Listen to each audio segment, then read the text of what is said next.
सौन्दर्यं निजरित्कथं प्रकटितं श्रीगूढभावात्मकं बभ्रूपञ्चमुतस्तदन्तर्गतं ब्रावीमि सत्त्वप्रिये संश्लिष्टाः उभयोर्वभौ रसमयः कृष्णो हि यत्साक्षिकं रूपं यत्र तयात्मकं परमविद्येयं सदा वल्लभम्।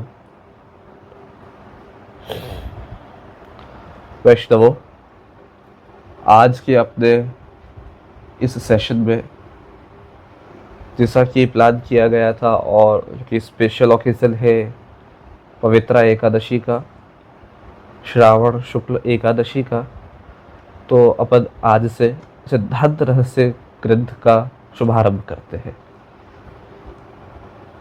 स्पेशल कंसिडरेशन टेक्निकलिटीज के लिए अपन साथ साथ एक बहुत ही ट्रेंडिंग टीका कमेंट्री लेंगे, श्री गोकुलनाथ जी की कृत टीका अपन लेंगे। तो वैष्णव, एक समय जब भगवान को, श्री ठाकुर जी को, भगवान श्री कृष्ण को ऐसी इच्छा हुई कि वो अपने मन पसंद स्वमनोभिलषित इस प्रकार का शुद्ध पुष्टि भक्ति मार्ग इस भूतल पे प्रकट करे। क्या इच्छा हुई कि जब, ध्यान दीजिएगा, जब वह शुद्ध पुष्टि भक्ति मार्ग, वो भी कैसा, आपकी पसंद अनुसार वाला वैसा पुष्ट भक्ति मार्ग इस भूतल पे प्रकट करे, तब आपने इस कार्य को साधने के लिए, इस कार्य को करने के लिए अपने स्वयं के मुखारविंद स्वरूप श्री वल्लभाचार्य जी महाप्रभु जी में यह सामर्थ्य जाना। तो यह सामर्थ्य जानकर आपने उनको आज्ञा दी। वो तदनंतर श्री महाप्रभु जी भी मदाचार्य चरण इस भूतल पे प्रकट हुए और जिस प्रकार से भगवान ने आज्ञा करी थी उस प्रकार का एक विलक्षण सर्वोत्कृष्ट भक्ति मार्ग, पुष्टि भक्ति मार्ग का इस भूतल पे स्थापन किया। वैष्णवों, जिस प्रकार की डॉक्ट्राइन्स भगवान को पसंद थी, जैसे वो चाह रहे थे, वैसी ही श्री महाप्रभु जी ने प्रकट करी। वैसा ही स्वमार्गी सेव्य स्वरूप, भक्ति स्वरूप, आदि आदि सेवा प्रकार सब कुछ महाप्रभु जी ने एकदम फॉर्मुलाइज और कोडिफाई करके पुष्टि भक्ति मार्ग में स्थापित किया। कोडिफाई कैसे किया? अपने ग्रंथों के माध्यम से। अब एक समय की बात है,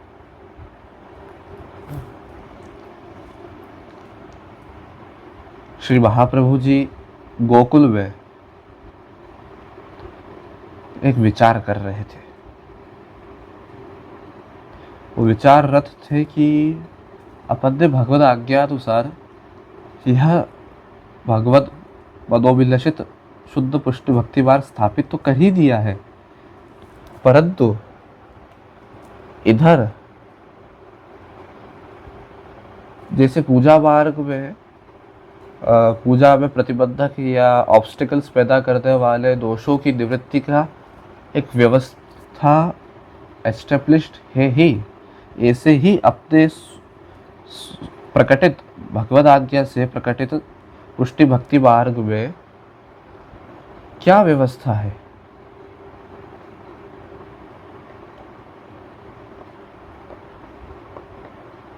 इस व्यवस्था के विषय में जब महाप्रभु जी विचार कर रहे थे, क्योंकि पहले तो आप श्री ने जितने भी सैद्धांतिक पक्ष है उनको विलक्षणता पूर्वक सब प्रमाण शास्त्र सहित प्रमाण चतुष्टय से प्रमाणों सहित इसको एस्टेब्लिश तो कर ही दिया, पर साथ में ये एक चिंता हो रही थी कि जो भगवत भक्त है, जिनको हर प्रकार की श्रौत स्मार्त पौराणिक आगम तांत्रिक लौकिक हर दृष्टिकोण से भगवत सेवा का पूजा का, अर्चना का, कर्म का अधिकार नहीं है। जो 84 लाख योनियों के कर्मों का, सत्कर्मों का, कुकर्मों का, हर प्रकार के कर्मों का जो एक कलेक्शन लेके हुए, गार्बेज लेके, पाप का, पुण्य का, पाप का गार्बेज लेते हुए और सभी कर्मों का लेके इस मनुष्य योनि में आया है, उस भक्त के जीवन को सफल कैसे किया जाए, उस भक्त के जीवन को कृतार्थ कैसे किया जाए, उसका सीधे भगवान से उसको ज्वाइन कैसे करा दिया जाए, इस विषय में विचार मग्न थे महाप्रभु जी। तभी स्वयं श्री ठाकुर जी, भगवान श्री कृष्ण महाप्रभु जी के सामने स्वयं प्रत्यक्ष रूप से आनंद रूपी करपाद, मुख, उदर आदि वाले साक्षात सर्वव्यूह रहित साक्षात स्वयं पूर्ण पुरुषोत्तम भगवान श्री कृष्ण प्रकट हुए। साक्षात मतलब क्या? ऐसे इन पर्सन, आमने सामने, इन पर्सन सामने प्रकट हुए, इनकारनेट हुए।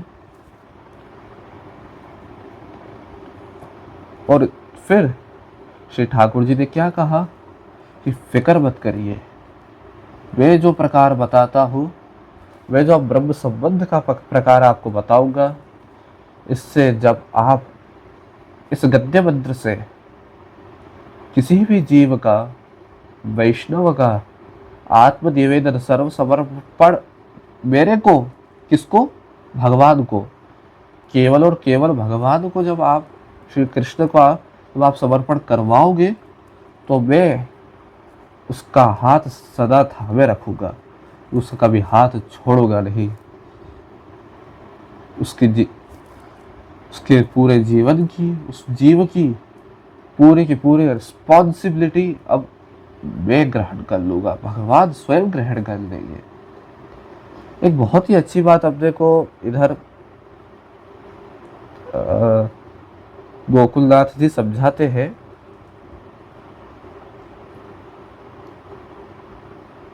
कि ठाकुर जी महाप्रभु जी की रिक्वेस्ट करने पे, महाप्रभु जी की विनती करने पे, या महाप्रभु जी क्या कह सकते, जैसे महाप्रभु जी बहुत रिक्वेस्ट कर रहे हो या बहुत तप कर रहे हो कि हे भगवान प्रकट हो जाओ, बताओ क्या करे क्या नहीं करे, ऐसा नहीं। ठाकुर जी ने देखा कि महाप्रभु जी को चिंता है, महाप्रभु जी इस विचार में है, तो श्री ठाकुर जी स्वयं आगे से आए, हरखे ते साबा आव्या श्री गोवर्धन उद्धरण। ऐसे श्री ठाकुर जी स्वयं आगे से चलकर आए, क्योंकि जीव चाहे जो चाहे वो कर ले, कितना भी पठित हो, कितना भी विद्वान हो, कितने भी उसने सत्कर्म करे हुए हो, परंतु जब तक भगवान नहीं चाहेंगे, जब तक श्री ठाकुर जी नहीं चाहेंगे, वो श्री ठाकुर जी को प्राप्त नहीं कर सकता। कठोपनिषद में श्रुति आती है कि यमे वैश्य से वृणुते तेन लभ्यः, मैं जिसका वर्ण करना चाहता हूँ वो ही मुझे प्राप्त होता है। इसी कंसेप्ट को अपने यहाँ पुष्टि भक्ति मार्ग में अनुग्रह का, कृपा का बताते हैं। अनुग्रह पुष्टि मार्गे नियामक इति स्थिति।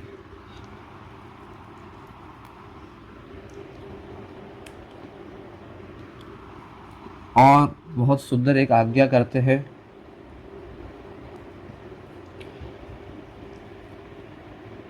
कि श्री ठाकुर जी ने सेवायाम यावत जीवम दोष प्रवेशो न भवति, ऐसा कि अगर व्यक्ति इस मॉडल कोड ऑफ कंडक्ट के अनुसार चलेगा, अगर वह इस मॉडल कोड ऑफ कंडक्ट के अनुसार चलेगा स्ट्रिक्टली, तो उसके जीवन पर्यंत सेवा में, भगवत सेवा में प्रतिबंध उत्पन्न करे ऐसे कोई दोष नहीं आएंगे।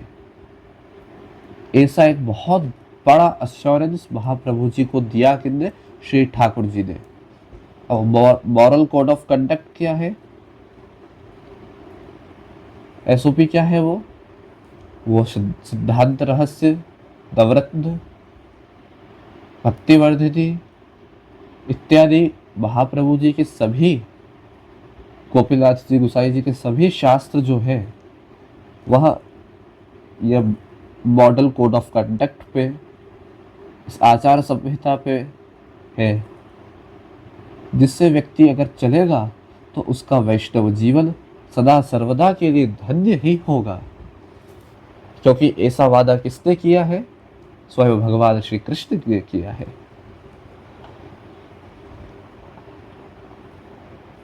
अब आचार्यस्तु भगवद उपदिष्टम स्वहृदय आधाय स्वकीया नाम अपि ज्ञापयितो भगवद उपदिष्टम यथा सौकर्येण बोधो भवति तदर्थम पत्यबद्धेन तत्र यस्मिन् मासे यस्मिन् पक्षे यस्यां तिथौ यस्मिन् समये तज्ज्ञापनपूर्वकं वक्तुं प्रतिजानते श्रावणस्यावले पक्ष इति। आप देखिए कितनी एक अच्छी बात अपने को सरलता से गोपीनाथ जी ने एक कंक्लूसिव वे में एक सिंगल सेंटेंस में बताई है कि भगवान की वाणी समझना, भगवत वाणी समझना अपने आप एक चैलेंजिंग टास्क है। और कोई एक बार में सही समझ गया तो वो उस एक अचीवमेंट की बात है। वो अपने आप में एक इतना बड़ा अचीवमेंट है कि उसका शब्दों में वर्णन नहीं किया जा सकता। उदाहरण के लिए, जब यह संपूर्ण आज्ञा श्री ठाकुर जी ने महाप्रभु जी को दी, तो जब यह संपूर्ण आज्ञा, यह संपूर्ण क्रम प्रकार पुष्टि भक्ति मार्ग में ब्रह्म संबंध का, आत्मनिवेदन का प्रकार महाप्रभु जी को सौंपा, तब महाप्रभु जी के पास कौन थे?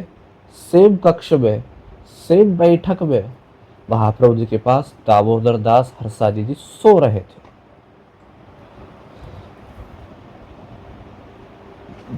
ठाकुर जी के अंतर ध्यान होने के पश्चात, स्वस्थान गमन करने के पश्चात, अंतर ध्यान होने के पश्चात, जब महाप्रभु जी ने दामोदर दास हरसादी जी से पूछा कि दबला तेने कछु सुनियो, दबला तुमने कुछ सुना? तो दामोदर दास जी ने क्या जवाब दिया? सुनियो तो सही पर समझियो नहीं। सुना तो सही मैंने पर समझ नहीं पाया। कि हे प्रभु, हे आचार्य चरण, भगवान ने जो आज्ञा करी, जो आपकी और ठाकुर जी की पूरी बातचीत हुई, पूरे उस कॉन्वर्सेशन को मैंने सुना तो सही पर मुझे कुछ भी समझ नहीं आया। ऐसे ही चीज को, इस ही प्रॉब्लम को, इसी कठिनाई को ध्यान में रखते हुए श्री महाप्रभु जी ने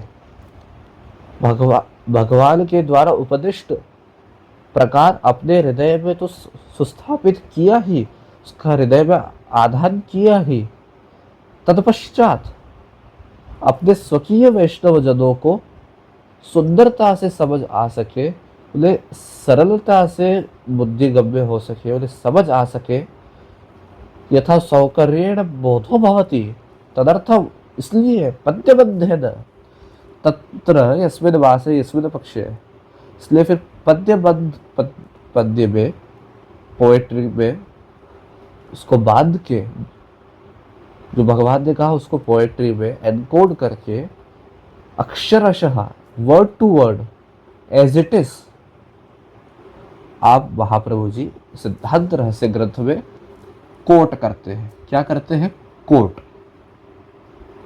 महाप्रभु जी खुद का कुछ नहीं बता रहे हैं, महाप्रभु जी क्या कर रहे हैं? कोट कर रहे हैं। जो भगवान ने कहा उसको उद्धृत कर रहे हैं। और उसका शुभारंभ कैसे करते हैं? कि यस्मिन् मासे यस्मिन् पक्षे यस्यां तिथौ यस्मिन् समये तज्ज्ञापनपूर्वकं वक्तुं प्रतिजानन्ते श्रावणस्यामले पक्षे इति। कि किस मास में, किस पक्ष में, किस तिथि को, किस समय भगवान ने क्या किया करे, उसको महाप्रभु जी यह प्रथम श्लोक से समझाते हैं। तो आइए अपन आगे बढ़ते हैं। एक बहुत ही अच्छा, देखिए आप सब चाहे तो अपनी स्क्रीन को जूम कर सकते हैं। टीका एकदम वो रीडेबल रहेगी।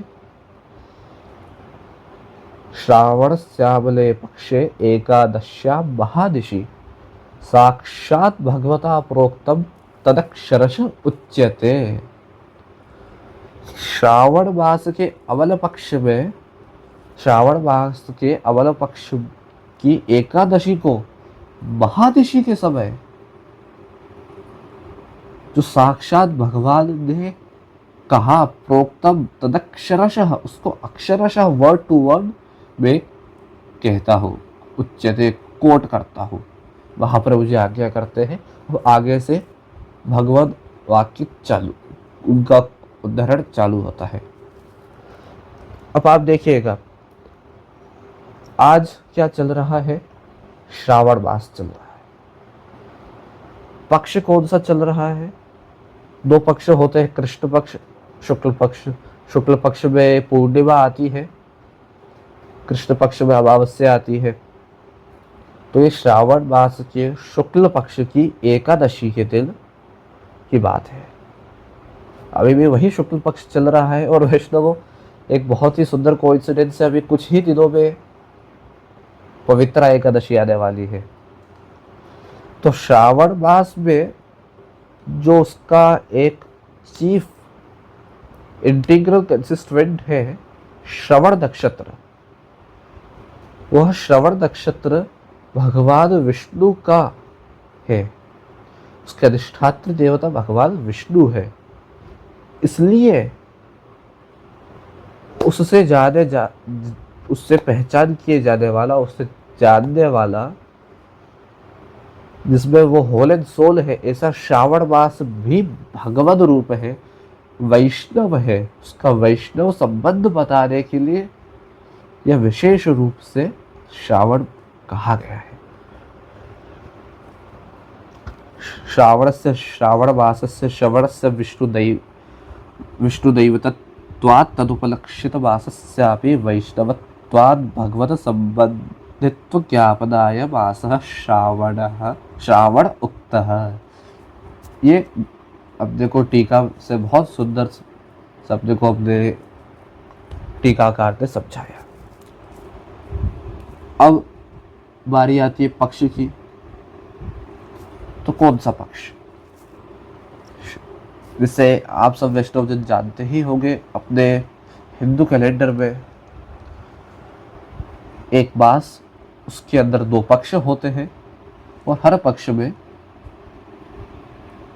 15 तिथियां होती है। तो कौन सा पक्ष? कृष्ण पक्ष की शुक्ल पक्ष? तो इसका उत्तर है शुक्ल पक्ष। पक्षस्य शुक्लत्वं विहाय अबलत्व कथनेन भगवत पक्षीयाणां सर्वेषां सर्वात्मना निर्दुष्टत्वं ज्ञापितम्। यहाँ पे क्या समझा रहे हैं गोकुलनाथ जी कि मास कौन सा था, पक्ष कौन? मास तो ये था श्रावण मास, पक्ष कौन सा था? शुक्ल पक्ष। शुक्ल पक्ष कौन सा पक्ष होता है? अगर सरलता से समझता है तो अपन ऐसा समझ सकते हैं कि पूर्णिमा जिस पक्ष में आती है, जिसमें अपने को जो मूल होता है वो कंप्लीट दिखता है, वह शुक्ल पक्ष। तो उस पक्ष का शुक्लत्व बताने के लिए, उसके साथ साथ मोर इम्पोर्टेंटली पक्ष का अबलत्व बताने के लिए, अबलत्व कथनेन भगवत पक्षीयाणां सर्वेषां सर्वात्मना निर्दुष्टत्वं ज्ञापितम्। शुक्ल पक्ष का निर्बल है, अबल है, यह बताते हुए सभी के लिए सर्वथा निर्दुष्ट है, यह ज्ञापित कराया गया है। सर्वथा निर्दुष्ट कैसे होता है, ये आगे के श्लोकों में अपन कमेंट्री में देखेंगे कि सर्वथा निर्दुष्ट पदार्थ भगवान श्री कृष्ण के संबंध होने मात्र से सभी प्रकार के दोषों खत्म हो जाते हैं, सभी प्रकार के दोषों का तिरोभाव हो जाता है। जो वस्तु है, विषय वस्तु है, वह सर्वथा निर्दुष्ट हो जाती है। अब बारी आती है तिथि की। अतः परम तिथेर निर्दुष्टत्वं निरूपितम निरूपयन्ति एकादश्याम इति। नेक्स्ट पेज पे आ जाइएगा।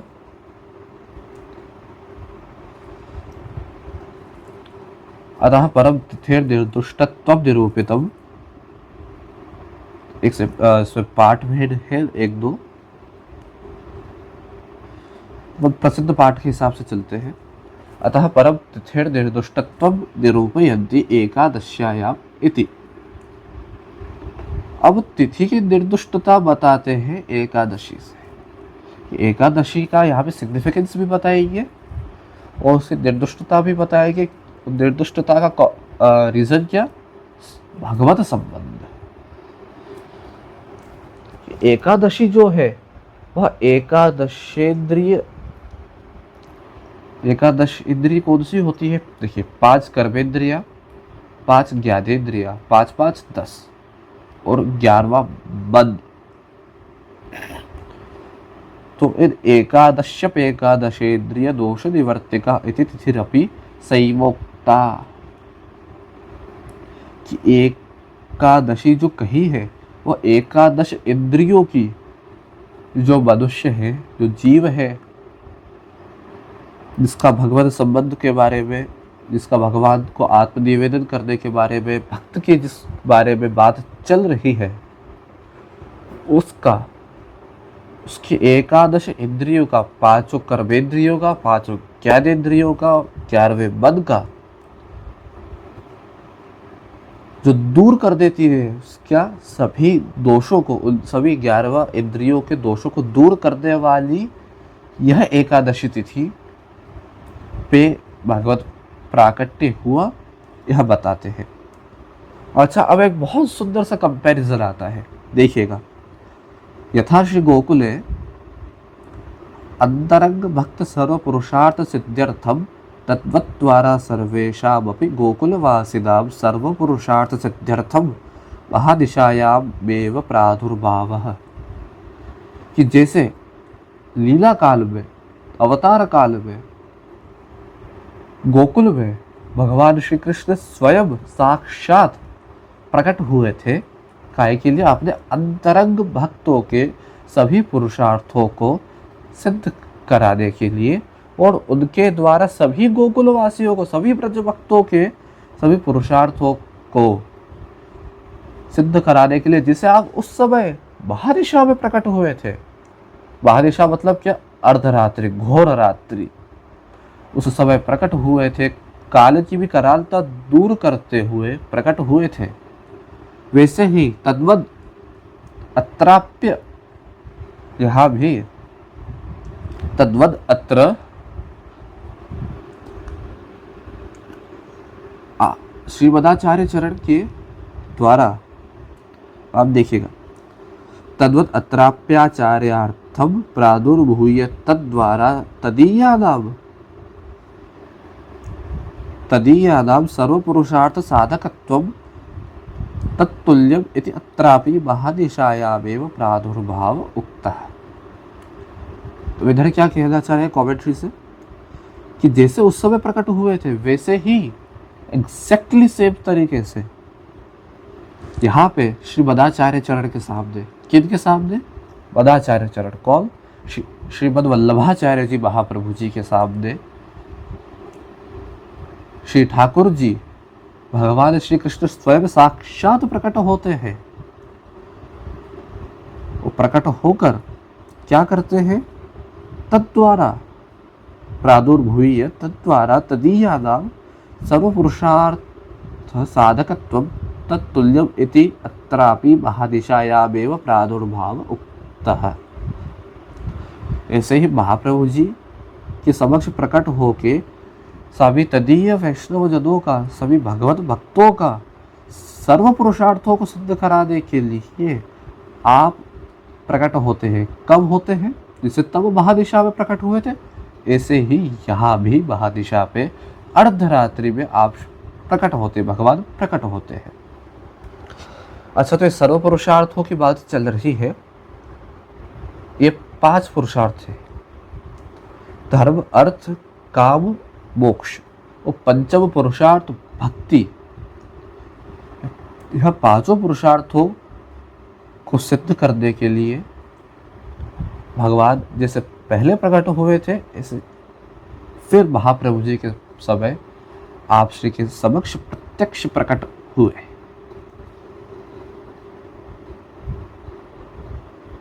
अच्छा, गोकुल में भी जो प्रकट हुए थे उसमें भी एक और इंटरेस्टिंग क्लॉज बताते हैं कि यथाशि गोकुले साक्षात् व्यू रहित पूर्ण पुरुषोत्तम प्राकट्येनैव भक्ताभिलषितं कृत्वान् तद्वदत्रापि, वैसे ही यहाँ पे भी तद्वदत्रापि साक्षात् प्राकट्येनैव आचार्यान् उपदिष्टवान् इति ज्ञापनायोक्तं साक्षात् भगवता प्रोक्तम् इति। कि जैसे पहले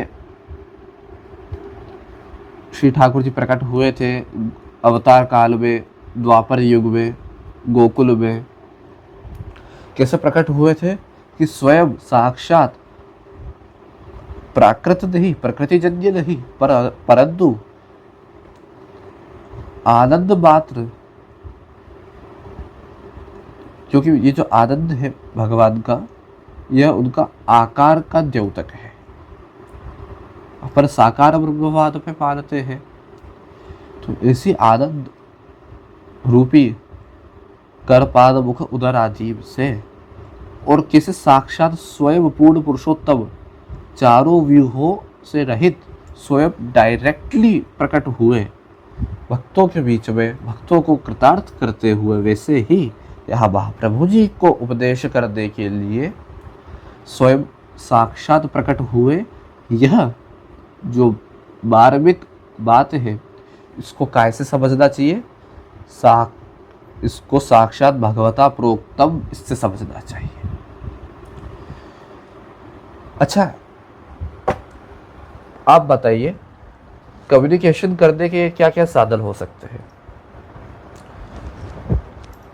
जैसे मेरे को आपको कोई मैसेज देना है, मैं आपको कैसे मैसेज कन्वे कर सकता हूँ, कैसे कम्युनिकेट कर सकता हूँ?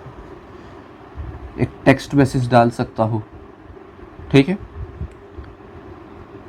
कॉल कर सकता हूँ, वॉइस मेल छोड़ सकता हूँ, ऑडियो रिकॉर्ड करके व्हाट्सएप कर सकता हूँ।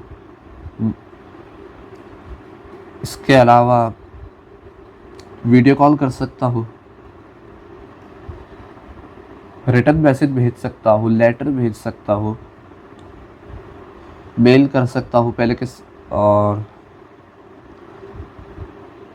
किसी व्यक्ति के थ्रू बता सकता हूँ, किसी व्यक्ति से कह सकता हूँ कि ये बात है, आप यह बात ऐसा ऐसा वर्ड टू वर्ड उस रैंडम XYZ पर्सन को जाके बता दीजिएगा। ये कर सकता हूँ। उससे कह सकता हूँ कि भाई ये लो, ये मेरा ऑडियो उसको सुना देना, ये मेरा पत्र उसको दे देना। बहुत सारे फैक्टर्स हैं। ऐसा जनरली माना जाता है कि जितने बीच में इंटरमीडिएटरीज आते हैं, जितने वो उतनी बात हो जाती है। जितने इंटरमीडिएटरीज बीच में बढ़ेंगे उतना मूल जो अर्थ कम्युनिकेट करना चाह रहा था सेंडर, बोलने वाला, वह उस अर्थ से थोड़ा सा भटक के एक अलग डिस्टॉर्टेड अर्थ रिसीवर के पास जा सकता है। तो ये कम्युनिकेशन गैप, कम्युनिकेशन एरर न हो, यह भी बहुत बड़ी बात है। जैसे आज के समय कम्युनिकेट करने के बहुत सारे साधन हैं, ऐसे ही उस समय भगवान के पास भी अपना जो बताना आप मैसेज कन्वे करना चाह रहे हैं वह आज्ञा करने के भी बहुत सारे तरीके हैं। इसी को ही आगे गोकुलनाथ जी अपने को बताते हैं कि यद्यपि भगवता प्रोक्तम, इतना बोलने से काम चल जाता, हो जाता, पर अपने को काम चलाना नहीं है, अपने को बहुत अच्छे से करना है, क्वालिटी से कैसे कि किसी भी प्रकार का डाउट पूर्व पक्ष के लिए नहीं रहे। इसलिए साक्षात यह पद कहा है, उसका भी आशय समझाते हैं कि भगवदुक्तौ प्रकार विशेष बहवः एव संभवन्ति। जैसा पहले मैंने बताया था, कुचित भगवान सोक्तिम सेवक द्वारा ज्ञापयति। कभी भगवान जो खुद की उक्ति है, जो खुद कहना चाहते हैं, वो अपने किसी सेवक के द्वारा, दूत के द्वारा, अपने मैसेंजर के, एम्बेसडर के द्वारा ज्ञापित करवा सकते, बतला सकते हैं। क्वचित स्वप्न द्वारा, देहरी दीपन्याय से ज्ञापयति लेती जाइएगा, समझ से जाइएगा। कभी स्वप्न में कि व्यक्ति सो रहा है या समाधि में है, उसको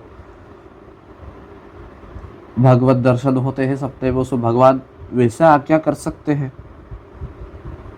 और फिर गिरम समाधा,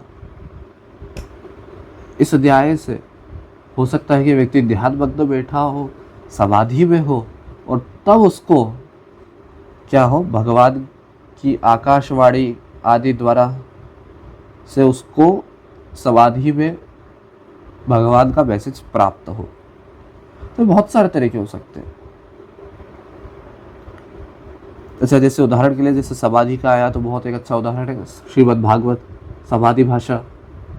श्रीमद् भागवत में जो समाधि भाषा है वह वेदव्यास जी को समाधि में प्राप्त हुई। ऐसे में ही वाल्मीकि रामायण, वह भी समाधि भाषा है, क्योंकि वह वाल्मीकि जी को समाधि में प्राप्त हुई।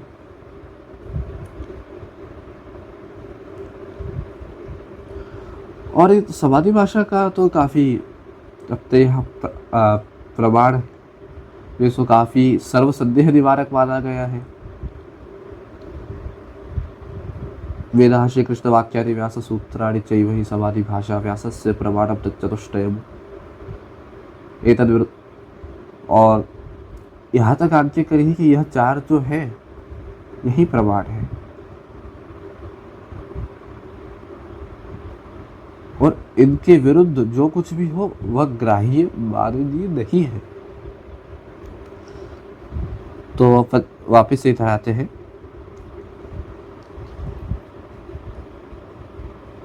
तो सभी प्रकार के जो बताए गए हैं या जो भी प्रकार हो सकते हैं भगवान की मैसेज कन्वे करने के, उन सभी को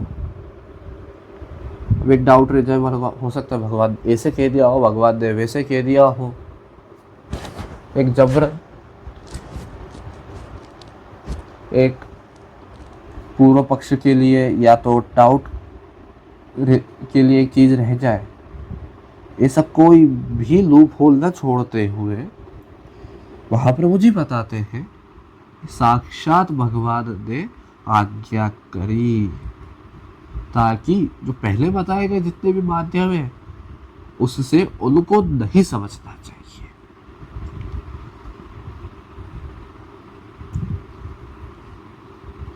इसलिए भगवान साक्षात पूर्ण रूप से प्रकट हुए। तो कहा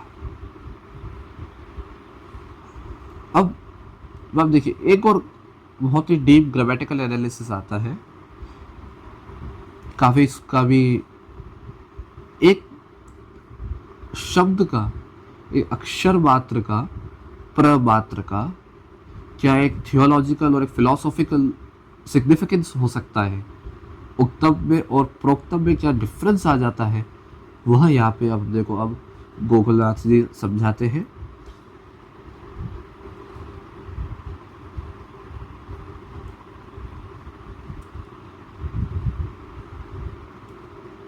उक्तौ प्रशब्दोक्तया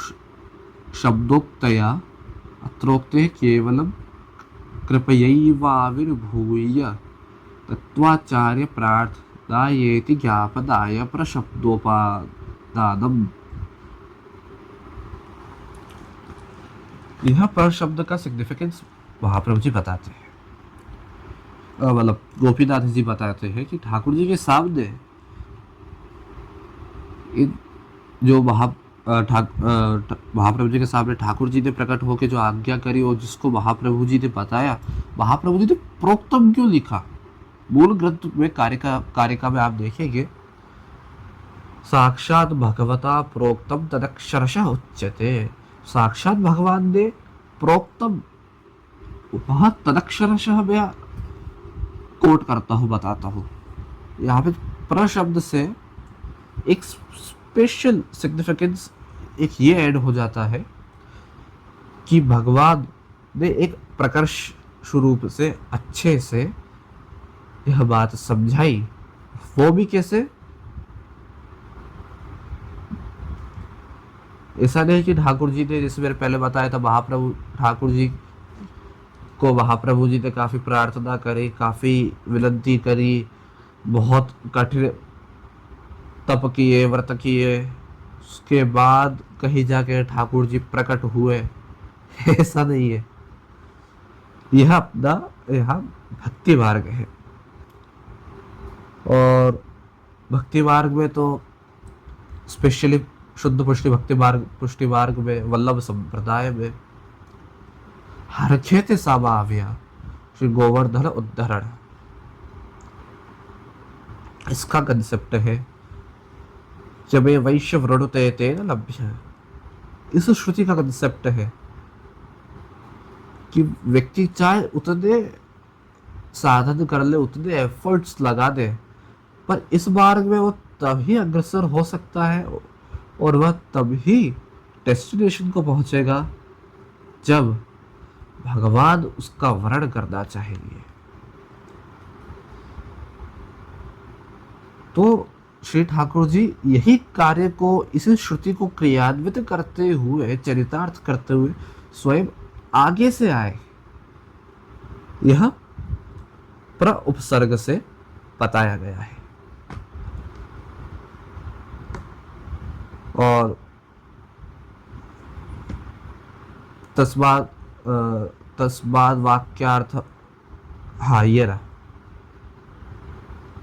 अब फर्स्ट पहले श्लोक की टीका के लास्ट पार्ट पे आ गए अपन। साक्षात भगवत वाक्य कथनम सर्वेषां सम्यक् हृदयारूढ़ं न भवति इति प्रतिजानते तदक्षरश उच्यत इति। अब वही पॉसिबल केस को, सिनेरियो को पर एक्सप्लोर कर रहे हैं कि हो सकता है व्यक्ति को, जीव को भगवद वाक्य एज इट इज जो है भगवान ने आज्ञा की है, वह डायरेक्टली समझ न आवे, जैसे हरसादी जी को समझ नहीं आया था। तो उस केस को, उस सिचुएशन को ध्यान में रखते हुए भगवद वाक्य को एज इट इज, जैसा भगवान ने कहा वैसा का वैसा ही अक्षरशः पद्यबद्ध करके उसको पद्य में बांध के महाप्रभु जी आगे बताते हैं, आगे कहते हैं तदक्षरश उच्यत इति।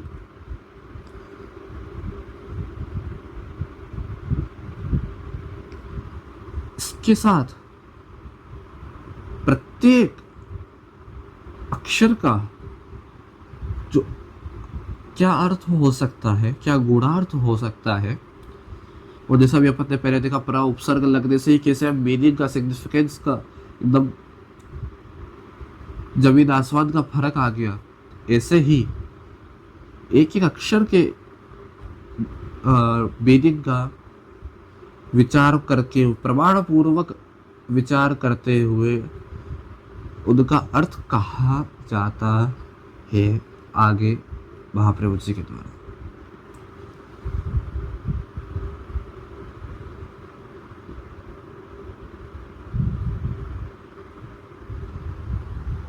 महाप्रभु जी आगे उसको समझाते तो है अपने पूरे अखिल वांग्मय में, और आगे सब कमेंट्रेटर्स भी, सभी टीकाकर्ता भी समझाते ही है। यह तदेव पूर्वोक्तम अक्षरशः प्रत्यक्षर विचार पूर्वक उच्यते निरूप्यते अर्थः से कहा गया है। तो यहाँ पे अपनी फर्स्ट श्लोक की कमेंट्री पूरी होती है।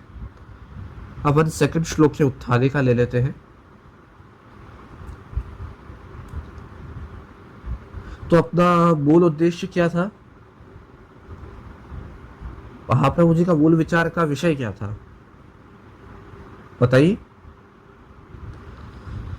कमेंट बॉक्स में आप सब टाइप करके डाल सकते हैं। महाप्रभु जी का विचार का विषय था कि स्वमार्गीय सेवा में भगवत भक्त का जो उसको ऑब्स्टेकल पैदा करने वाले दोष आ सकते हैं, वह वैसे असाधारण दोषों की निवृत्ति कैसे की जाए, उनको दूर कैसे किया जाए, जिससे कि भगवत सेवा सुख से करी जा सके। यह विचार महाप्रभु जी कर रहे थे। तो अब उसका सल्यूशन क्या था, भगवान ने बताया, वो आप मतलब ये उत्थानिका से देखते हैं।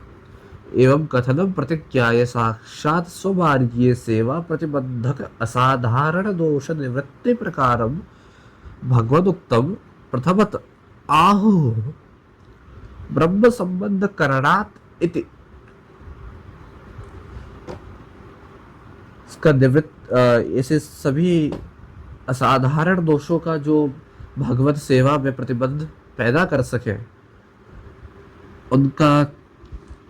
उनको दूर करने का जो एक सिस्टमेटिक प्रकार है, और जो आगे पालन करना आचरणीय मॉडल कोड ऑफ कंडक्ट है, जिसके अनुसार अगर व्यक्ति चलेगा तो वह भगवत मार्ग में कृष्ण अपने वैष्णव जीवन को धन्य करेगा। वो मार्ग को महाप्रभु जी को जैसा ठाकुर जी ने बताया वो क्या है, भगवत उत्तम प्रथमत आहु ब्रह्म संबंध करणात् इति। सबसे पहले ब्रह्म संबंध कराया जाए। वैष्णव, आज के सेशन को अपन इधर तक रखते हैं। अपन ये उत्थानिका ली और सेकंड श्लोक से ब्रह्म संबंध करणात् सर्वेषां देह जीवयोः सर्वदोष निवृत्ति दोषाः पंचविधाः स्मृताः। इससे अपन आगे नेक्स्ट सेशन में लेंगे।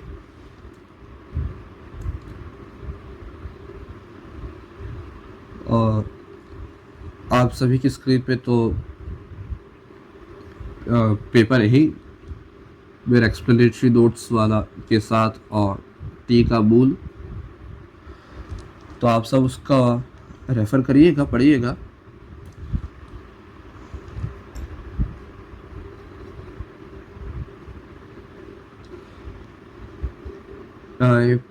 काफ़ी फ्रिक्वेंटली आस्क्ड क्वेश्चन रहता है, इसलिए अपन इसको ले लेते हैं कि ब्रह्म संबंध क्या है।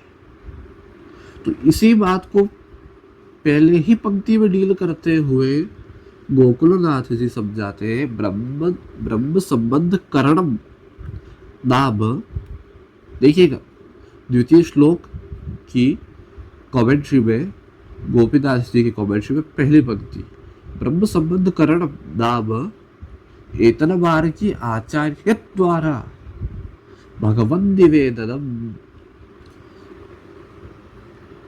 ब्रह्म संबंध जो है, ब्रह्म संबंध कराना जो है, उसका मतलब क्या है, वह क्या है, एतन मार्गीय आचार्य द्वारा इस मार्ग के वल्लभ कुल आचार्य बालकों द्वारा, आचार्य महानुभावों द्वारा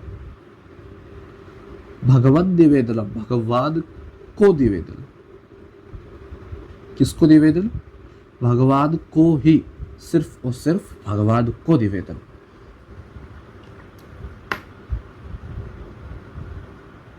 तेनैव, उससे ही सर्वेषां देहानां सर्वेषां जीवानां च सेवा प्रतिबंधक सर्वदोष निवृत्तेः भवति। सेवा में प्रतिबंधक सभी प्रकार के असाधारण दोषों की निवृत्ति हो जाएगी, जीव की भी और देह की भी।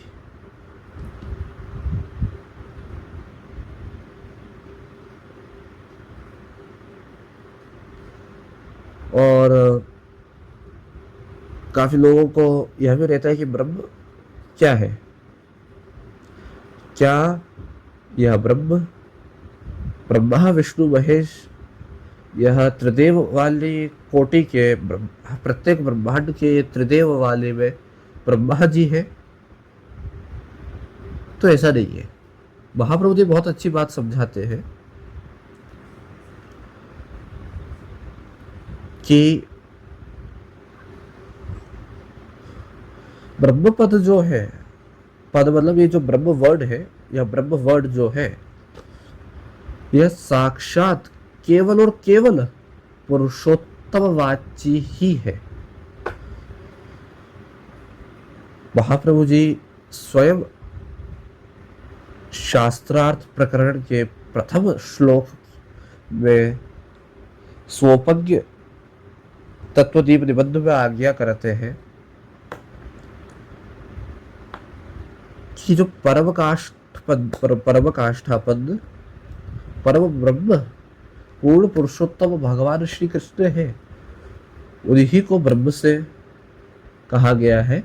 और जो कृष्ण है वह वही कृष्ण है अवतारी, जिन और यही अर्थ कृष्ण शब्द से, ब्रह्म शब्द से समझना चाहिए। वेदांत में ब्रह्म कहा गया है, स्मृति में परमात्मा, और भागवत में भगवान। इस शब्द से, इन शब्दों से परम ब्रह्म के से व्यवहार किया जाता है। कुल मिला के यह एक ही है।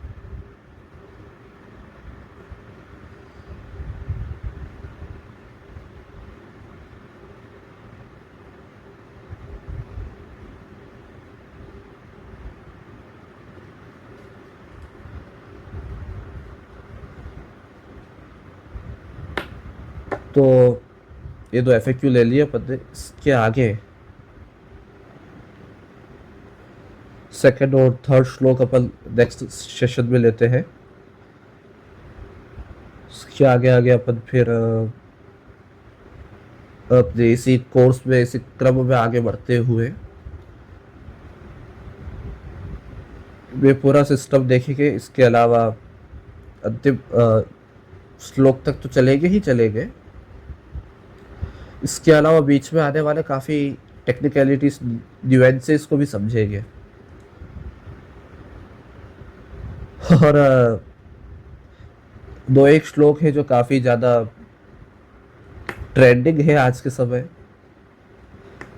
और उनको थोड़ा सा, मैं यह नहीं कहता कि लोग गलत समझते हैं या उनको गलत समझाया जा रहा है, और लोगों को उनको ज़्यादा अच्छे से समझना चाहिए। तो अपन स्टेप बाय स्टेप वहां आएंगे।